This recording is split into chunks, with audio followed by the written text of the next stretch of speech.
everybody, guy? Ho here, friend, and I am your guy from another installment of AEW Mash, guy, friend. What am I actually doing here? Why am I doing this? Well, it was because AEW was in Canada, guy. That's why. The first AEW show outside of the USA. And, well, it was a show. It had great, it had good, it had confusing, it had downright stupid, which is really AEW in 2022. But as always, oh, fuck, who cares about that spiel? Listen, this is AEW Mash, part of the Midweek Mashed Tattie Sportscast. Blah, blah, blah, blah, blah.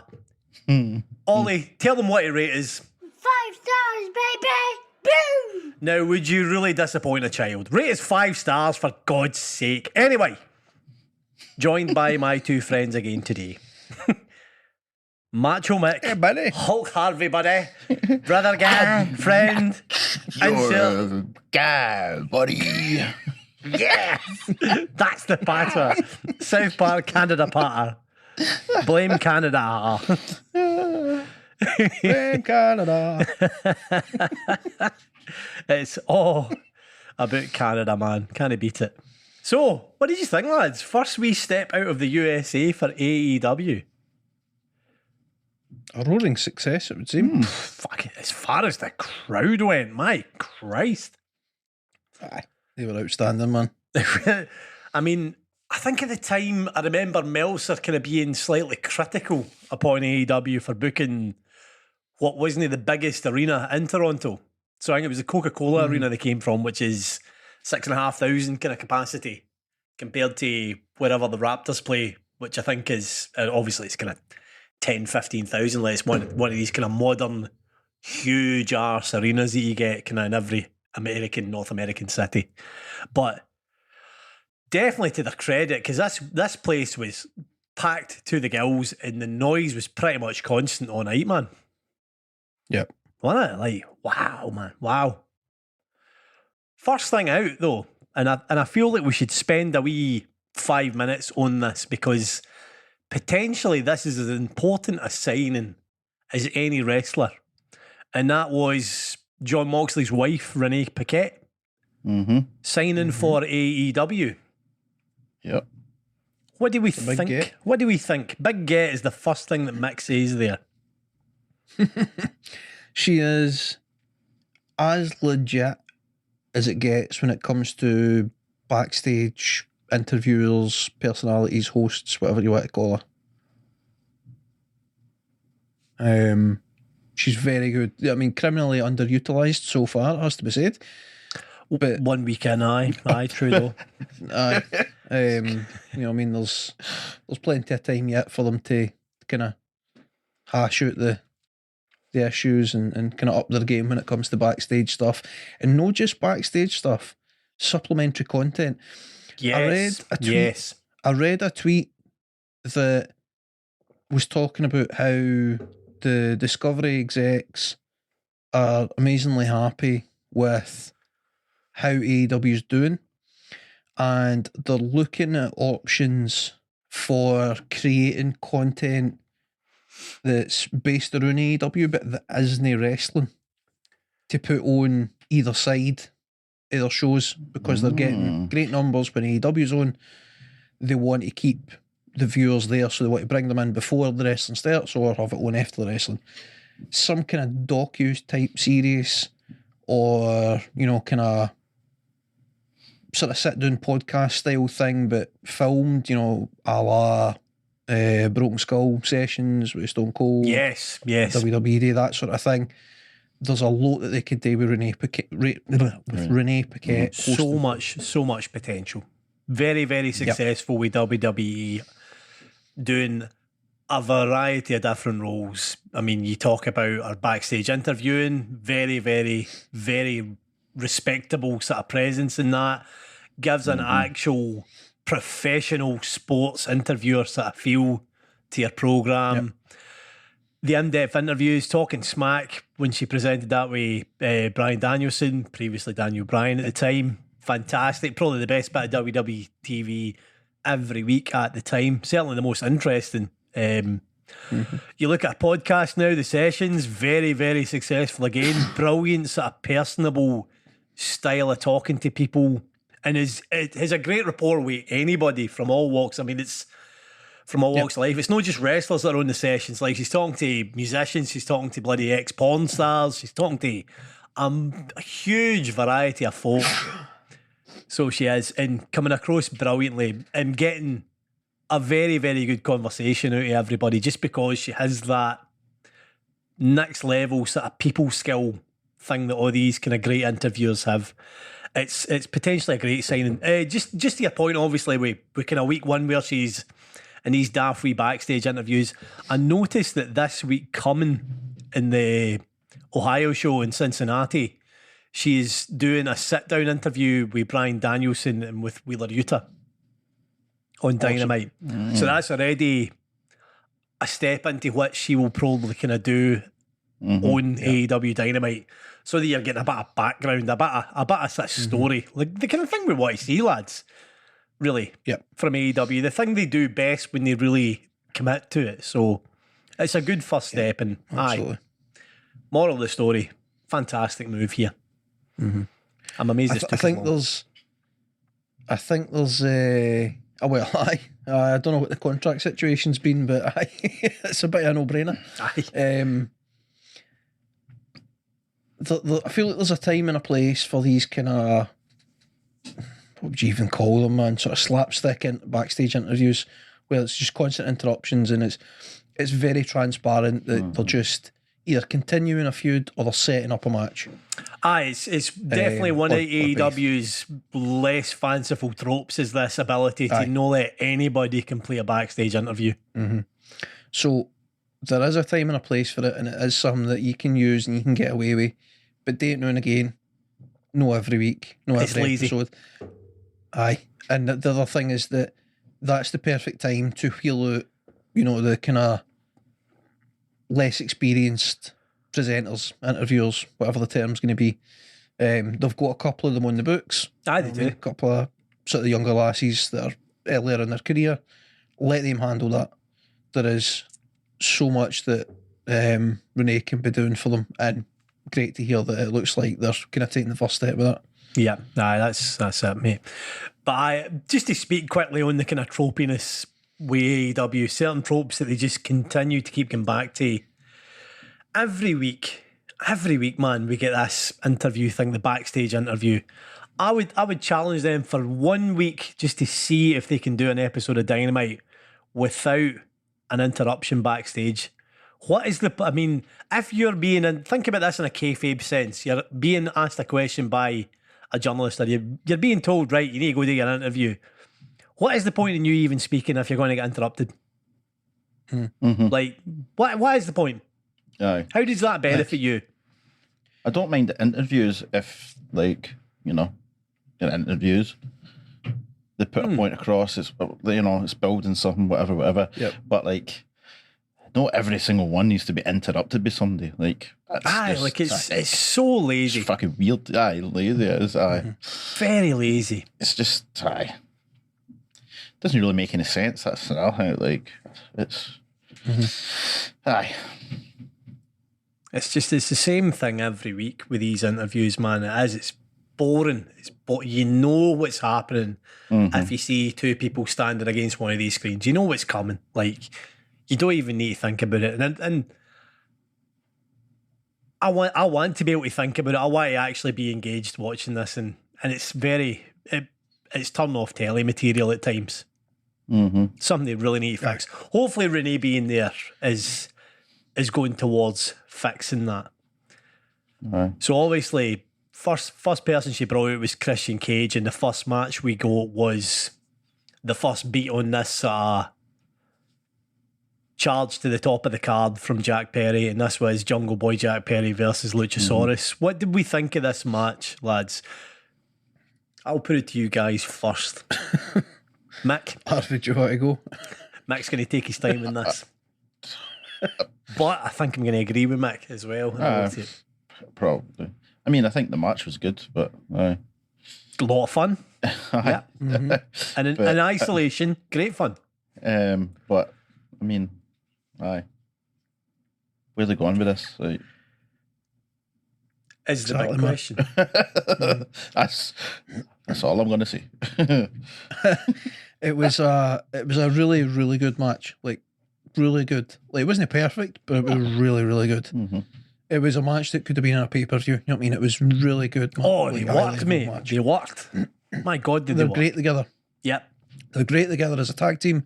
They're great together as opponents. You can tell the chemistry's there. 100%. But why? As Harvey says, if you're doing that match, either it needs to mean something in the sense of Jungle Boy's finally getting past them and he's moving on down the line, whether it's towards the top of the card or whether it's towards that redemption match against Christian Cage, or it needs to be a beat in the story and that is the evolution of Jack Perry going from Jungle Boy to, I guess, Jungle Man, you know what I mean, making that transition. Mm-hmm. And for it to really be part of that, it has to get a beating. It can't be a competitive match. Mm-hmm. It has to get an absolute doing.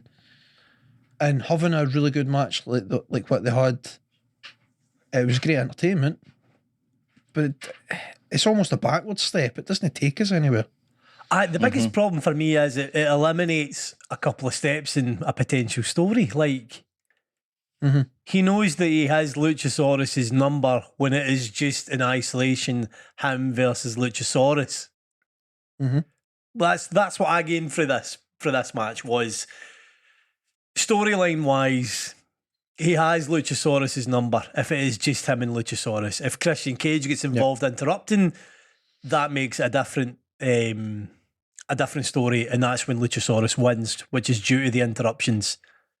It is such a shame because this match was fucking incredible for 15 minutes. I honestly, it's frustrating, but it was also so much fun. Like, the match was, as you say, Michael, fantastic, and the chemistry, you can tell these are two guys that have tagged for 3 years very successfully in AEW. Yep.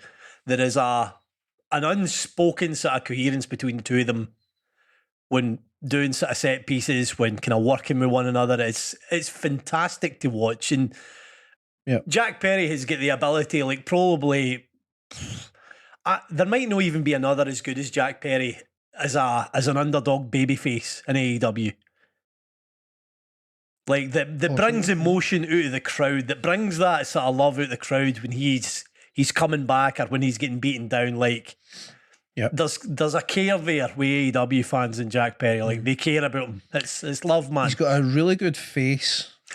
Perfect. He can convey emotion with his face really, really well. Perfect. Aye. You buy into what's happening with him. Yeah, and the crowd just follow that. However, it's too competitive, I think, if you wanted to follow the story. It's too competitive. It was, however, a great match, but I worry what is next. I think it devalues Luchasaurus as a monster. A bit, aye.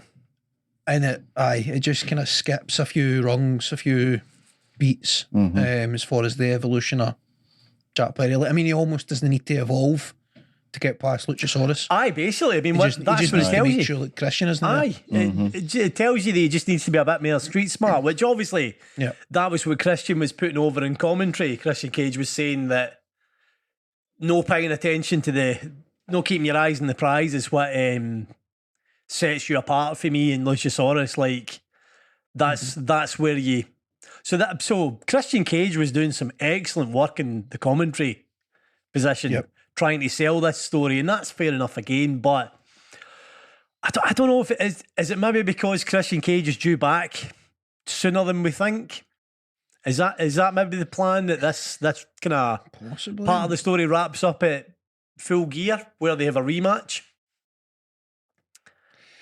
I wonder if they've just decided to put the whole thing on hold. So they're speeding up the process of Jungle Boy getting past Luchasaurus, so that Luchasaurus and Christian can go off telly for a while, and Jungle Boy can go into feud with somebody else and work his way up the card. But that will effectively just be kind of purgatory in a way for Jack Perry, because they'll not take him too far without resolving. Because you want to resolve feud this with Christian eventually, Cage. aye. You do want to have a sort of an answer for this. It was a funny week as far as storylines going in AEW, and it's something again that we kind of worry about with storylines. The other big one for me, obviously, I mean, a match again that the crowd were crazy for: Chris Jericho versus Bryan Danielson, Ring of Honor World Title, and Jericho retains due to some interference from. No, you didn't guess it, because we certainly didn't guess it watching it. Daniel Garcia. Yep. Aye. And then obviously there was the promo that followed in Rampage. No good enough again for me.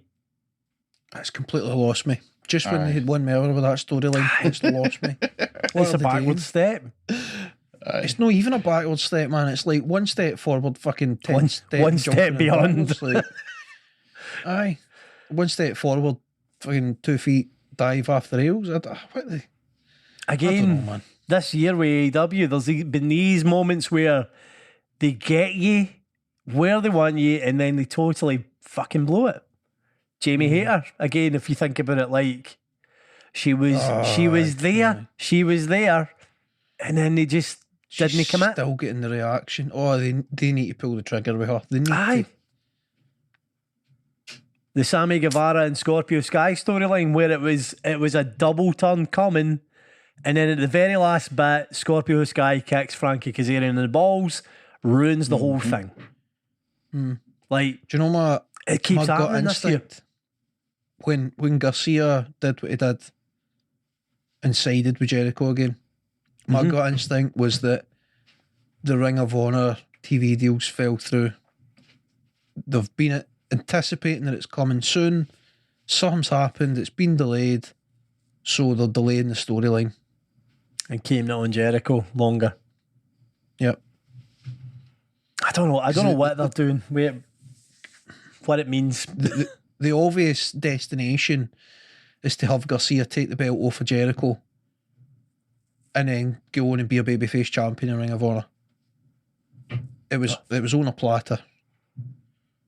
But for whatever reason... Or is it maybe going towards Danielson being Ring of Honor champion? Is the other question. Possibly. Maybe we'll learn more about that with the Renee Paquette sit down. Possibly. But I feel like they're... I don't know, it just feels like they've went so far backwards. Like you're bringing Wheeler Yuta back into it now as well. Obviously he's going to be involved in the interview. Aye. And there was a moment of kind of face to face with Garcia and Wheeler. After Wheeler Yuta and Claudio come down to the ring. I came down to After it. So there was a wee momentary face off. So they're sort of almost reigniting that feud. So it really is as if they've just wiped out 4 weeks of storytelling. It is effectively. I mean, I get the thing they're trying to say is that Jericho taught me how to win. Right, fair enough, but he was teaching you how to win before and you didn't like it. So why do you like it now?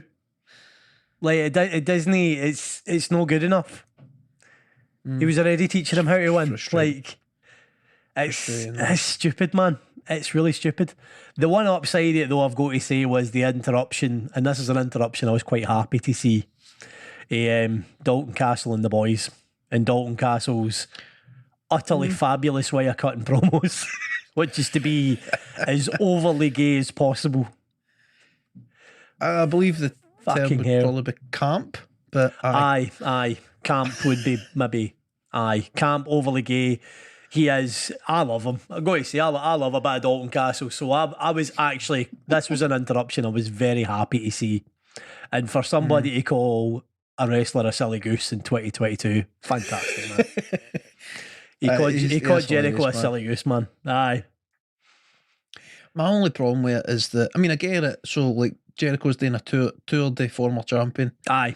Which is all well and good. But Dalton Castle and the boys are the trios champs. So, like, aye.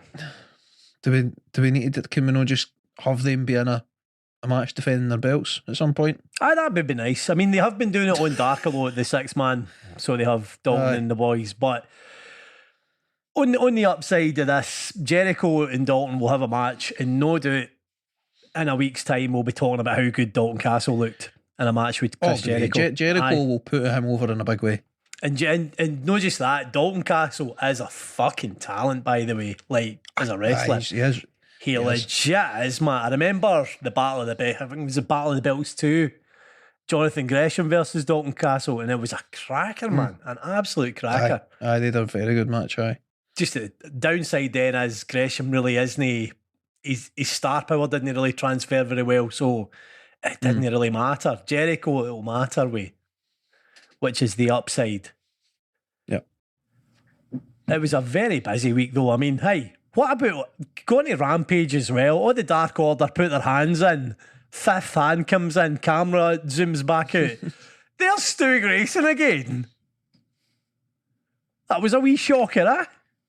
I just kind of hope that it's no WWE style fucking cheap pop.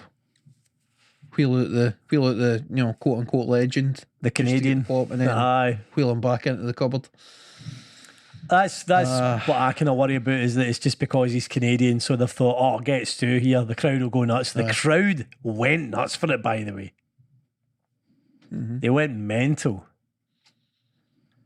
I would love for him to sign for AEW. I still think that's a massive mistake as far as the Dark Order goes. They miss him. There's been numerous mistakes. Aye, with the Dark Order. I'd like to know where. There's many a kind of storyline feud program, insert terminology here, that I would rather actually know what the inner workings are, and I just want to see it unfold and make the predictions, be proven to be wrong, be proven to be right, whatever it is, but just see it and enjoy it. But when it comes to the Dark Order, I want to pick Tony Khan's brain. I want to know what the hell he's thinking there. What's what the plan is? Where are they going? What would they do?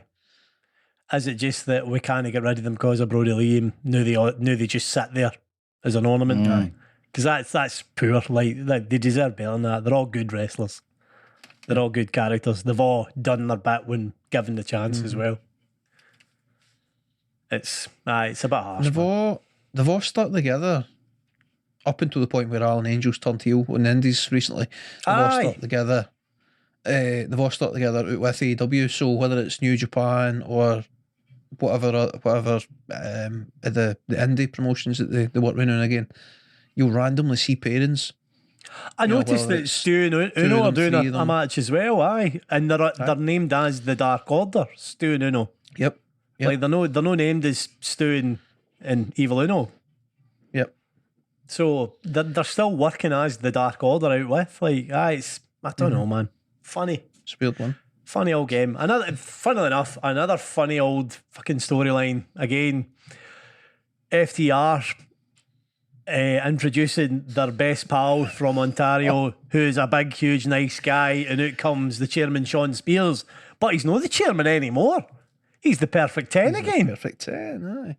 He's doing the Ty Dillinger Perfect 10 WWE shtick. That's a WWE face turn right there, man. Like, I would know background to it. to hell with building a fucking story and getting the crowd on your side. Just change his gimmick. Just fuck it, aye. No, this is a thing that I saw. I was watching a post-show review of the AEW Dynamite, and it was Fightful, and it was Alex Palowski and John Alba, I think his name is, the guy who does Matt Hardy's podcast with him. And they were trying to kind of fill in the background for AEW. Like, I mean, obviously, and it was along the lines of, well, FTR and Wardlow, they were good guys. They were just paired with MJF, and he's a piece of shit, and Sean Spears was a piece of shit. But obviously, they're still friends and all that. And that's all well and good, but you shouldn't really need to make up the backstory for AEW. No. Surely they should make up the backstory. Like, did you see the speech I wouldn't even call it a promo, man. It was a straight up speech for Sean Spears. for Sean Spears. Aye, after the show went off there. It was hella a shame, man. I didn't realise that either. I'd bring a tear to a glass eye, man. Aye, but his mum. Aye. Aye.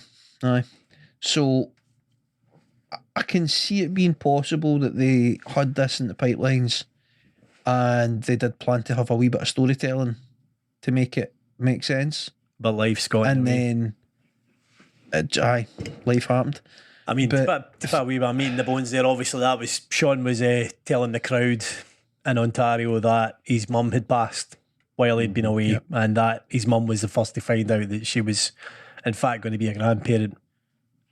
Yeah. And it was really sweet, and it's bittersweet, of course, because he's going to be a dad, and his mum's not going to be there to see it happen, which is a shame.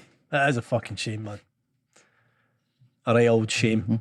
It's I'm kind of torn with it. It is a kind of, again, weird ass story. So technically the Pinnacle still exists, but without MJF. Again, I'm all right with that. Face Pinnacle, cool. They're all about the winning and being family men and doing the right thing and all that. That's actually it's a very simple, perfectly fine by me story for a face stable. Yeah. Just it'd be nice if there was an actual thread of storyline that you could follow. I'm like Mick and fucking June here, so I'm, man. This is incredible. I'm middle of the year prime Michael Allen coming out of my mouth here, man. But to move on for that point, the one thing I will say is that Sean Spears and WWE's Ty Dillinger, there was a huge ceiling, I think a lot of folk will agree as wrestling fans, for him as a face wrestler. He is great at wrestling as a face wrestler. And that 10 gimmick was over as fuck, and was one of these things that was simply punished for being over as fuck without the blessing of the big guy running the show. Aye. Like it would take over the gimmick, so. It would take over arenas, man. That 10 chanting, like every punch, 10, 10, 10, every kick, 10. I've got a big problem with this. Okay. I fully believe that you can get that over big style in AEW, right? But we already have a guy cried 10, called 10 with a 10 chant in AEW who seemingly is primed for a big push. There's a lot of backstage in kind of with 10 now, isn't there? Well, obviously now it's just went on to Rush, obviously because of the Andrade El Idolo. Because Andrade is a prick's prick, it would seem. I'm just gonna call a spade a spade. Call a prick a prick.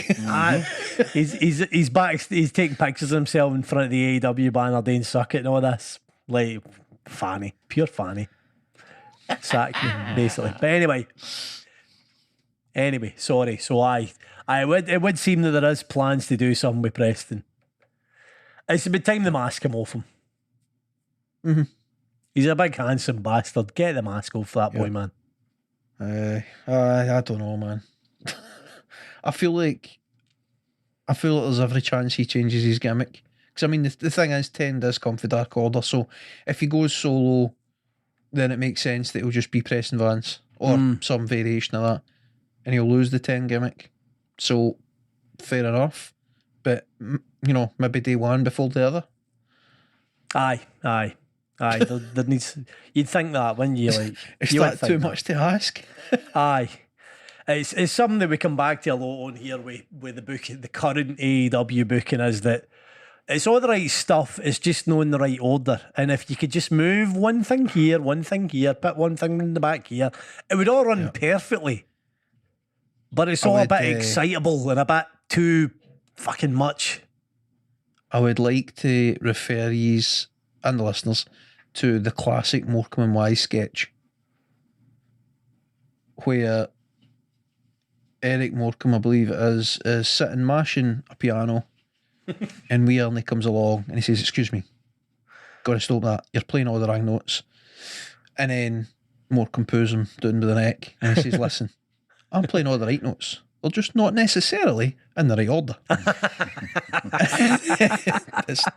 it's classic comedy, man. It's funny. Aye, it pretty much describes it currently. It's doesn't very it? true AEW now.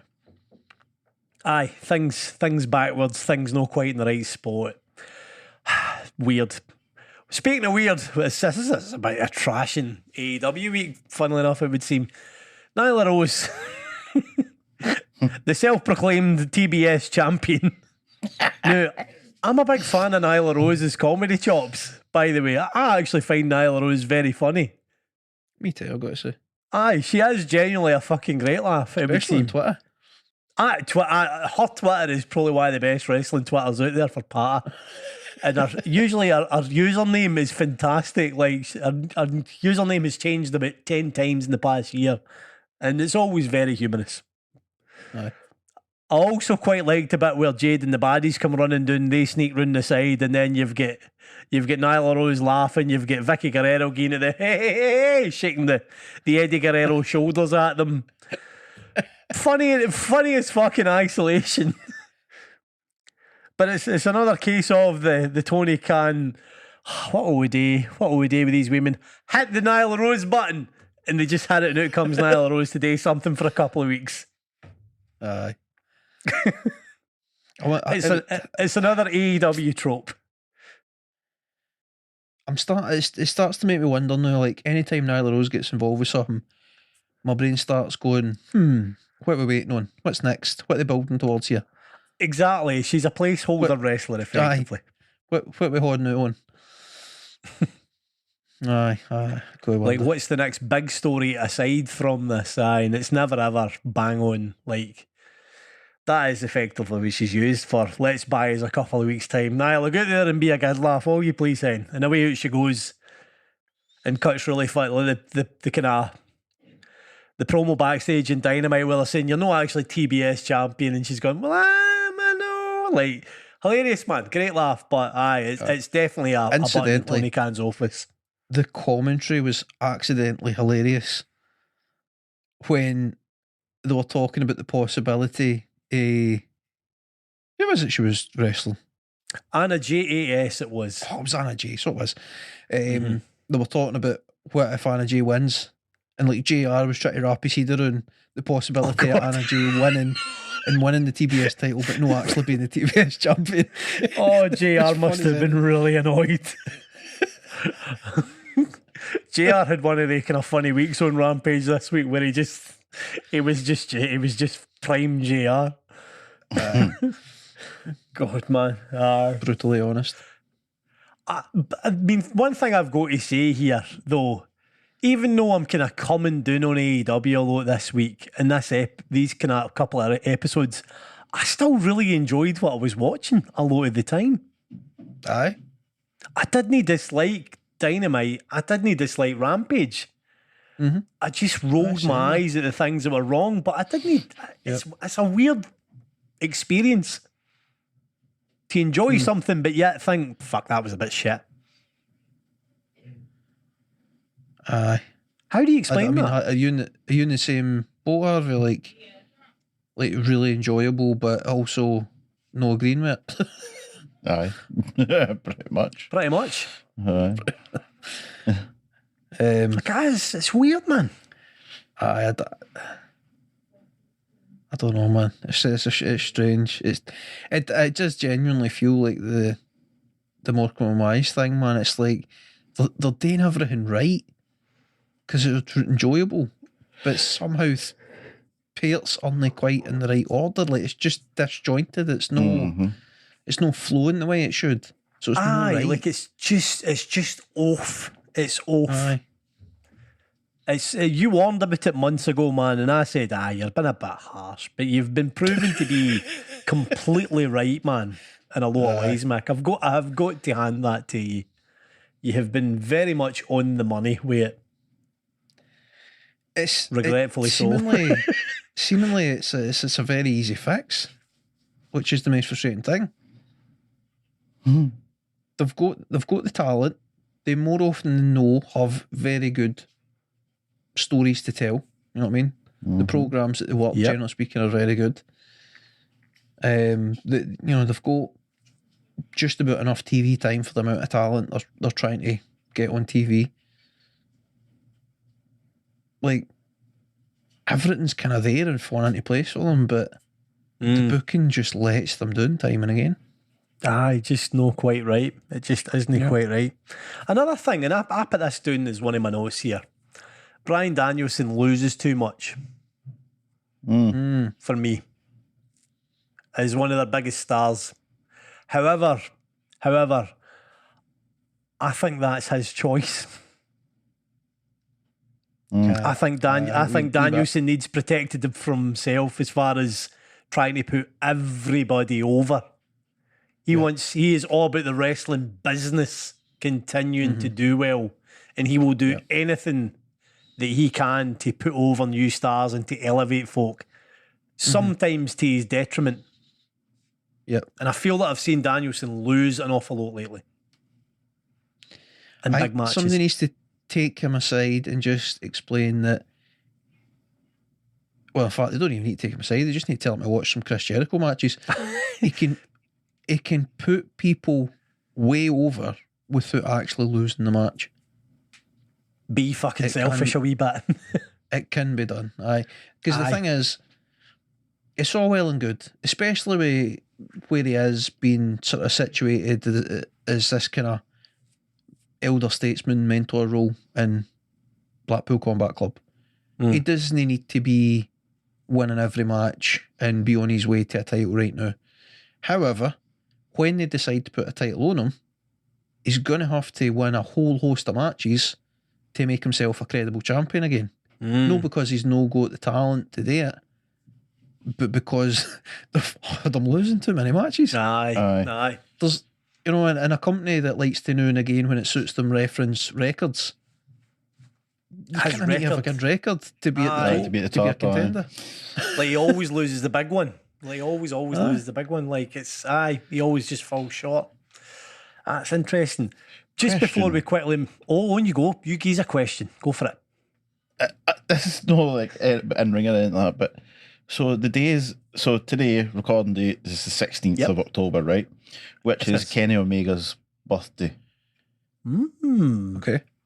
AEW has like ignored it, like they haven't Have said. they really? They haven't like said happy birthday to him. They Happy haven't birthday, tweeted Kenny it or Omega. nothing like that. But like, And they say happy birthday. They always say happy birthday messages to the They wrestlers. did happy birthday posts for everybody. they So did he it for is- Fuego del Sol like the other day. I did Fuego yesterday or the day. Aye. I'm just I can't say checking I'm it shocked now, at mate. that because the No, I AEW suppose not. stance with this situation seems to be sweep it under the carpet for now until it's resolved. Aye, sure Just shit until we... forget that all the guys exist. Aye. Yep. I mean, in the Errol Eddie Hawani Hawani. interview, like, did you know that Tony Khan said that like CM Punk and Omega then they had office jobs at AEW? Aye, that's right. Aye. So what the fuck does that mean?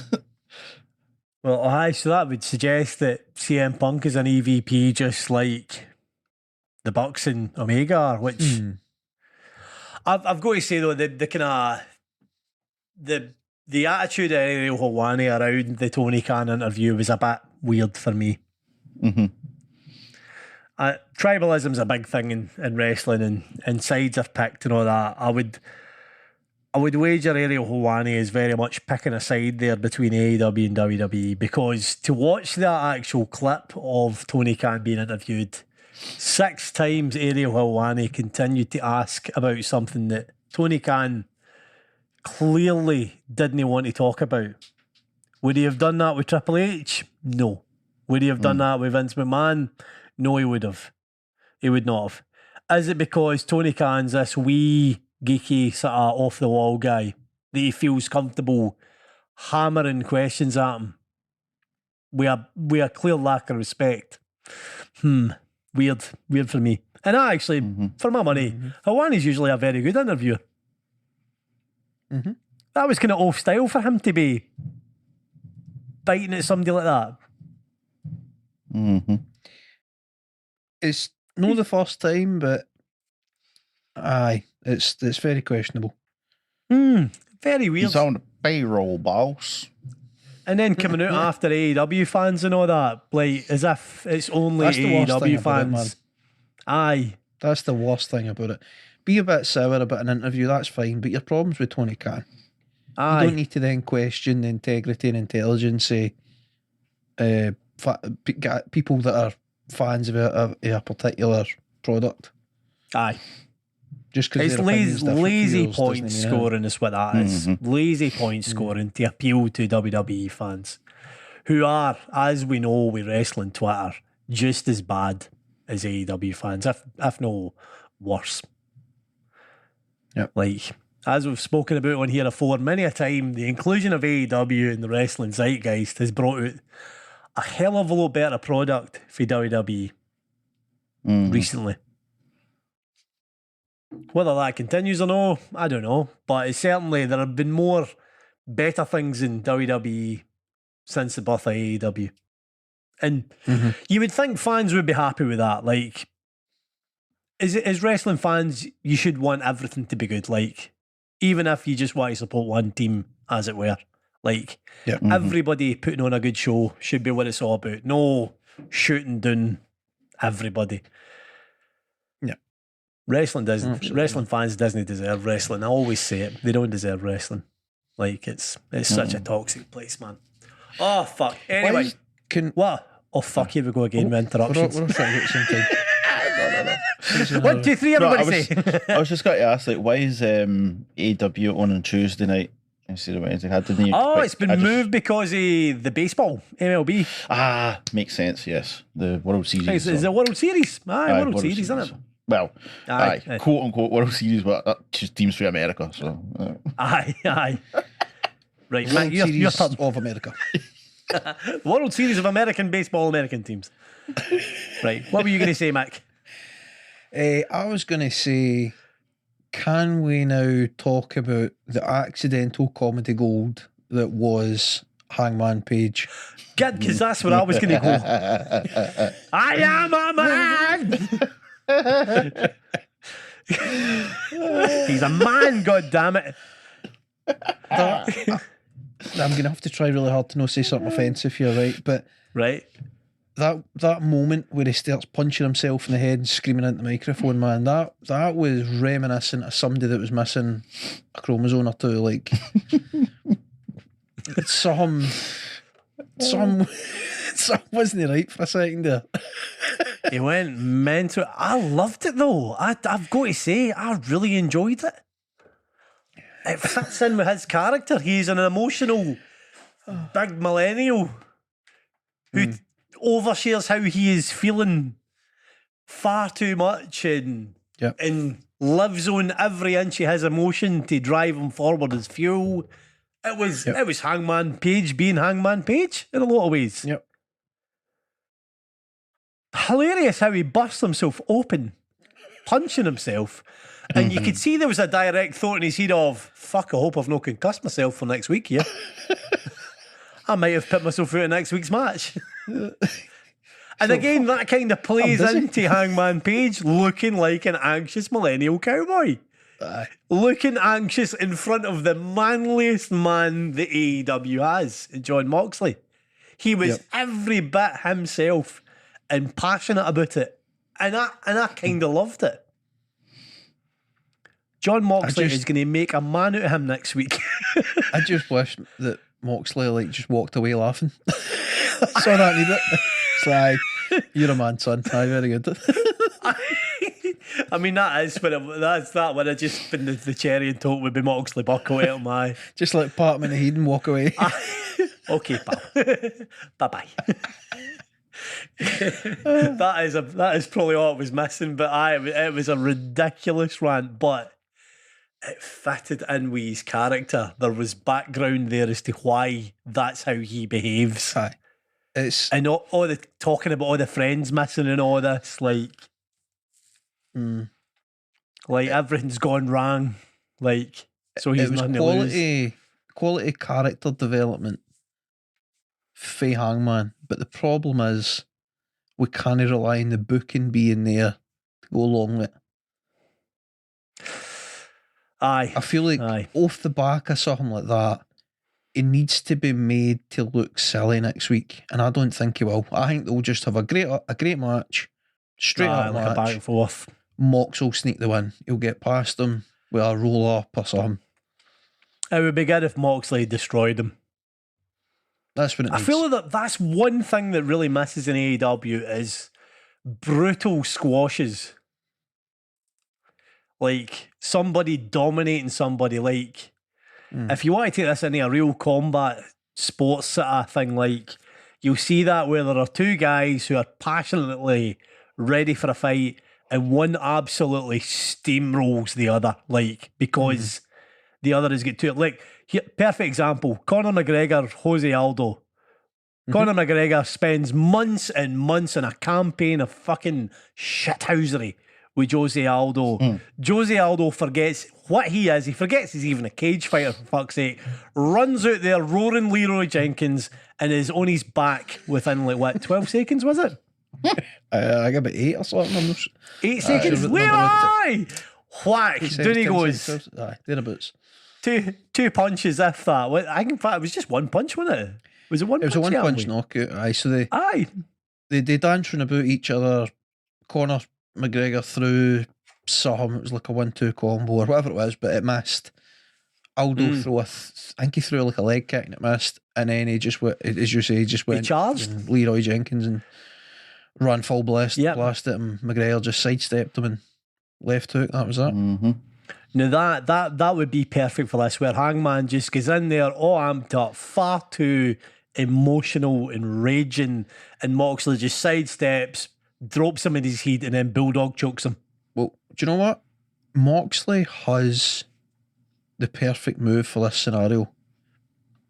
If Hangman were to come out the corner, running full pelt, and try and tackle Moxley to the ground, and Moxley counters with the what does he cry out when he takes them all the way over rail and just drop him to the DDT, the final. Oh, the Death Rider, aye, the Death Rider. That's the one. Hits him with the Death Rider, rolls over, Bulldog choke. Aye, that would be it. I mean, that would be. I mean, cause Bookers of the Year, lads, Bangor Bookers of the Year. I mean, if you wanted to really, Tony Khan, you can have that one, man. Aye, that's free, Tony Khan, by the way. Take that, mate. Take it. Aye, have it. We just want to watch it. If you wanted to move into the next chapter for Hangman and his journey through emotion and self-discovery and whatever else it is, then that would be it, man. Have him get humiliated, made to look like a child. Aye. And then he has to figure his shit out again. And that's what Hangman is best at. He can have really fun matches. He can be a heel. He can be a babyface. But the thing he's best at is being a self-obsessed, emotional, depressed millennial. Coming back really from the depths. Aye. And then building himself up and telling a story. Like, he could legit go and have an acting career. Aye, he's good. He's really good. He's genius. He's good at the acting. Speaking of acting, MJF again. Very deep promo, very Cody Rhodes promo, I would describe this as. Definite change in his delivery, a lot more serious, the voice isn't quite as waily and as high pitched anymore. There's a lot more depth in the voice. Taking his time. Loved it. Adding a wee sort of dimension to MJF. He isn't just hating on your hometown team. He isn't just being a dick at the lowest order. He's doing it because it gets him where he needs to be, and he's obsessed with winning. And even if he doesn't like what he is, it's about winning above all else. Interesting story beat. Probably the best direction for his character going forward. To continue that. Stokely obviously very upset. Especially if the end goal's still the face turn, because the eventual face turn, aye. That's the way to go about it. You know what I mean? Start to give us snippets for why. Like, obviously he's way over, so you've got that. That's there. Aye. So now just gears the why, gears the story, gears the rationale for why we like him and want him to win. and just Exactly. gives the tidbits about how there is actually a reason for what he does and how he does it. Start to feed us the wee bits. It's quality. Yeah. What do you make of the kind of twist? I don't know if you can call it a twist, but the next step with the firm. So there's two fronts. There's the thing we can go into about the the Rampage match and that. But before we move on to Ethan Page and everything that's happening with Matt Hardy and Private Party, oh jeez, Matt. The backstage bit with MJF putting Stokely in his place. What do we think of that? Quite liked it. Liked that it's planting a potential first feud if he does get over and goes face, that there's a story beat there to go back to with the firm as a kind of jilted sort of, we got you where you are. Now we're fucking taking your fucking payment. Like, in a world where MJF could be champion, I bet you there's a great mini feud with MJF and All Ego Ethan Page. I bet you that's a fantastic feud waiting to happen with two brilliant pro wrestler, proper sort of wrestlery wrestlers. I know that's a weird thing to say. Like wrestlers. But they're like the pair of them are like cartoon character versions of wrestlers. Like there's a lot of entertainment in that, like with these guys. Like in the future, it's interesting. It needs to cook a wee bit longer for me to know where it goes. Aye. And to know why it goes or where it goes. As far as the Rampage thing with the firm now own Private Party and Matt Hardy, I file that under the weird trope of just that's flinging shit at the wall and seeing if it sticks, and it really and it turns out it's just shit. It's just a damn shame for Private Party. Although Ethan Page and squashing bloody Mark Quinn looked fantastic. Did enjoy Ethan Page hitting a twist of fate with buckle with that. And fucking hell was Ethan Page over in Toronto, as you would expect being from Ontario, Canada. Yep. But I'm can't wait to find out more about that in Dark Elevation, because that's where that's gone. Straight to Elevation. It momentarily puts Page over and builds him up that wee bit. It gives him legitimacy, I suppose. Pure Private Party, man, they deserve better. And I mean, I get that Matt Hardy's just kind of. I mean, I mentioned it earlier, man. He is in purgatory. He's waiting for Jeff Hardy to get his shit together. He's fucked until Jeff gets ready again. If Jeff gets back, he's really boxed himself in with Jeff being in AEW. Private Party deserve better, man. They're really good.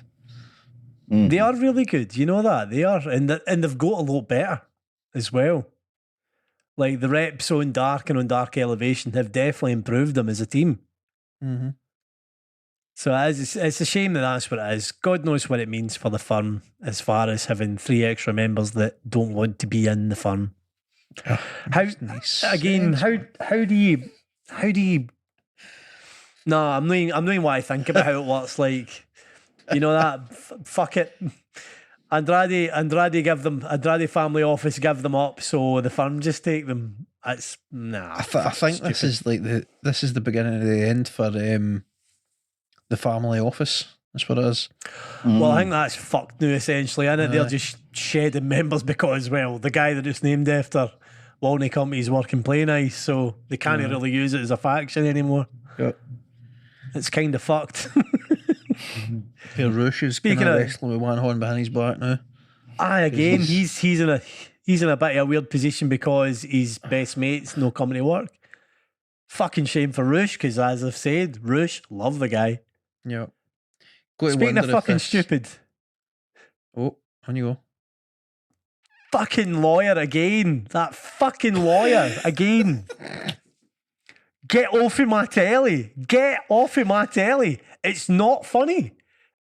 It's not funny. It's not clever. It worked once with John Moxley and MJF where it was quite funny with Mark Sterling. See, since then, see every law angle that he's done, it gets progressively worse and worse and worse. See, to be fair, I don't care if it's registered as his bloody trademark now. I don't care. You were about to say it. I don't care. It's still shite. Well done for registering it under Mark Sterling, Tony Khan. Well done for thinking of the most pointless fucking backdrop of that story. It's still shite. Right. to Fucking be bin it. fair, right? If Sorry. calm down and take a breath. To be fair, No.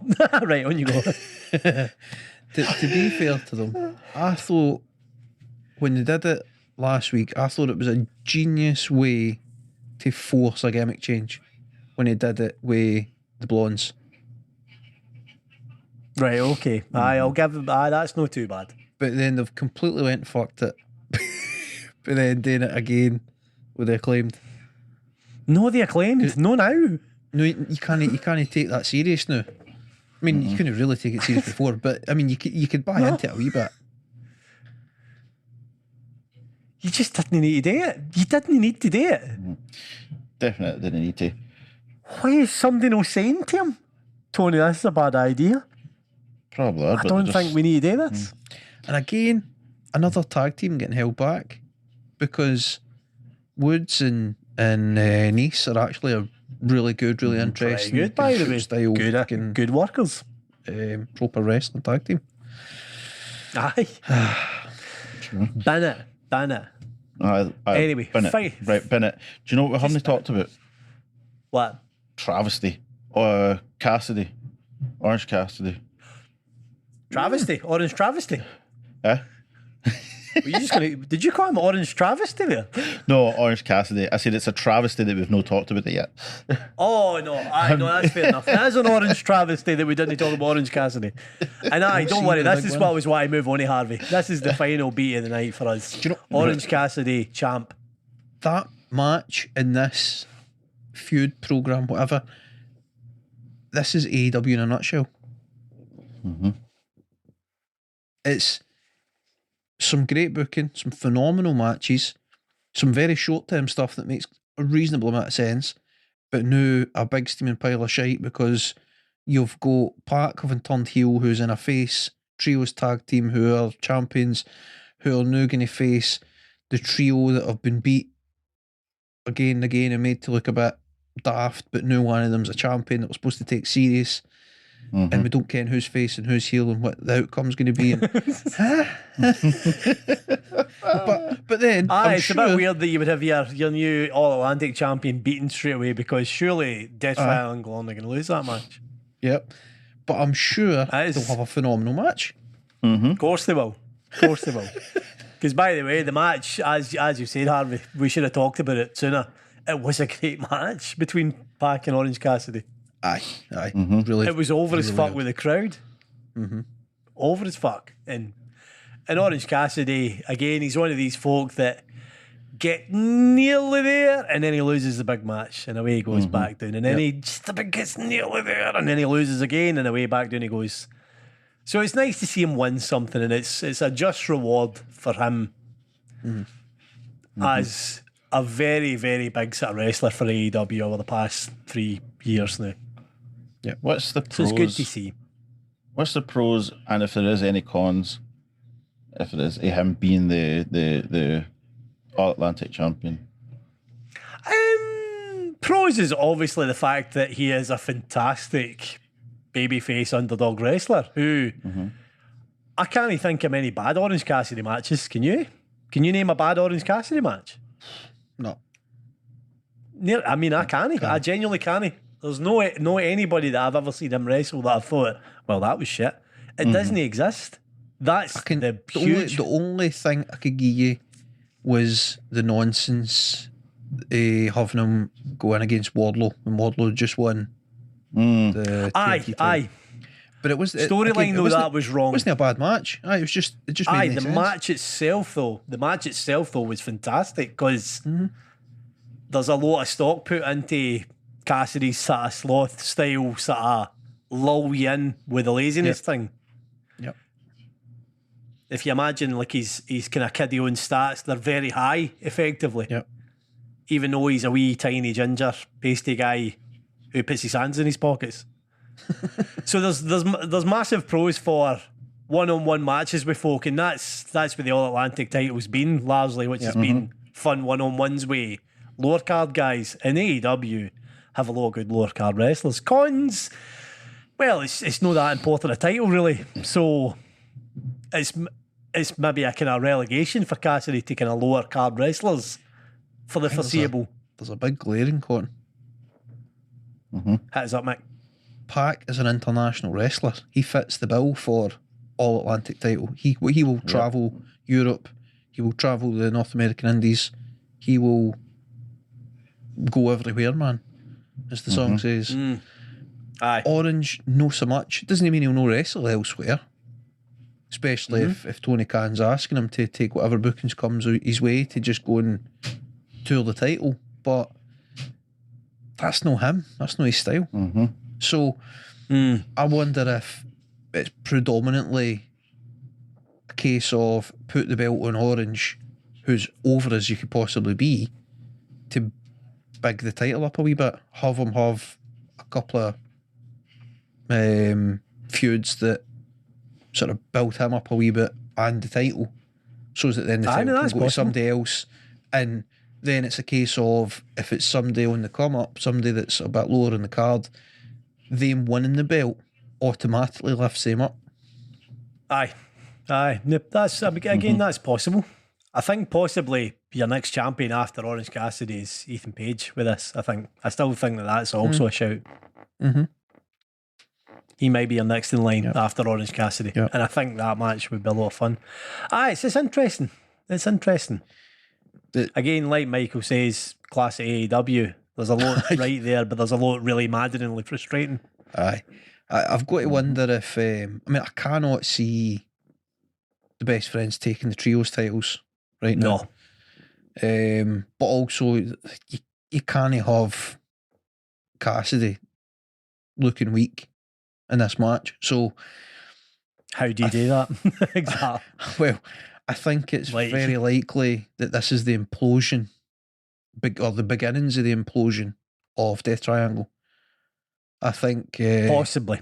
I think Pac's heelishness catches up with him in this match, and he probably gets like a pinfall victory over maybe Trent, but through cheating, and then gets called out for it for the Lucha Brothers, and then that's then the storyline for a few weeks until they drop the belts. Phoenix calls him out for it, isn't it? Like it's going to be Phoenix that calls him out rather than Penta. Phoenix is the baby face.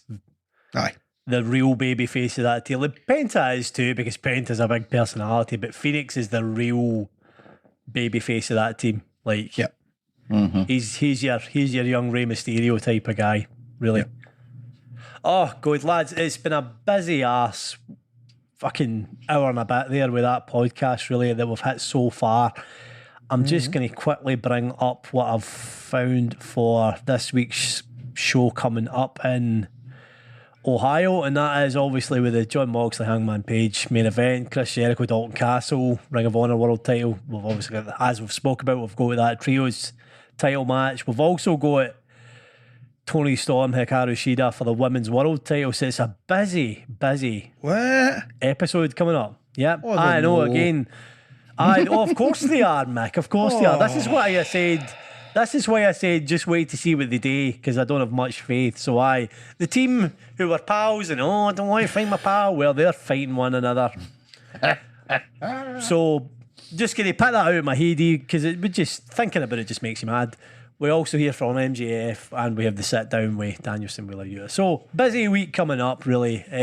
Any last wee thoughts, lads, without going into great detail about how annoying the women's division is again, Mike? Any last wee thoughts? My fleeting thought is, just fingers crossed Saraya gets in the ring as soon as possible and has a fantastic feud with Britt Baker that lifts up the whole division. Yeah, because that is a step backwards as far as I'm concerned. Obviously, there was her uncle passed recently, so I think that's why she's having a couple of weeks away for telly. Right. Aye, so we'll not see her maybe straight away. Aye, so Harvey. I don't know when the kickstart that. But anyway, aye. Anything on the way out, Harvey? No, sir. No sir from Harvey. That's a fucking bra salute there that nobody will have seen apart from us on the Discord call. Oh, Jesus. Well, ladies and gentlemen, as always, what have other podcasts going on this week? We've had an MMA mash in which I managed to get through without actually having watched any MMA this week, which was quite astonishing. Thankfully, Mick and Harvey have, and they shared a hell of a lot about that. We also have a wee aftermash dropping this week again, as there was no F1 on the calendar this weekend. Tune in and see what the hell we come up with in an hour with no plan. I'm sure it'll be great fun. Anyway, time to get out of here. Ah, Bye, driver. Bye. I just bye. Bye, driver. I was just waiting to see who would go first. this is not awkward at all. Bye. It was really awkward. Bye. Bye, buddy. Bye.